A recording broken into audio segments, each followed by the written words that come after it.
All right, here's another little quick one.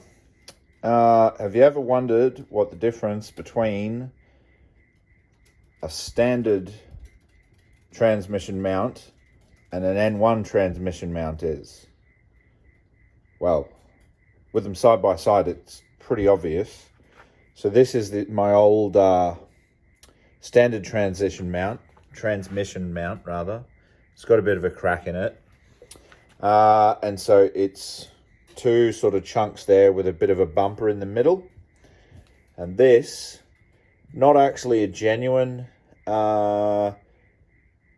Group N mount. This is actually a True Pro brand one, but it's identical in construction. And so what it's got is it's just got one big solid piece of rubber, and that should help with if you get on the throttle and get off the throttle, the whole sort of suspension, four-wheel drive system can kind of jerk a little bit.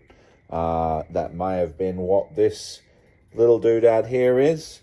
And yeah, so STi actually makes what's called a Group N transmission mount.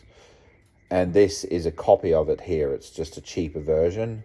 But I needed a new transmission mount, so I got this guy here.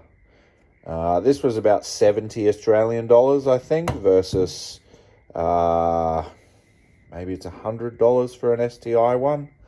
So yeah, that's the differences there. And there you go. In case you're wondering, Group N style versus standard transmission mount.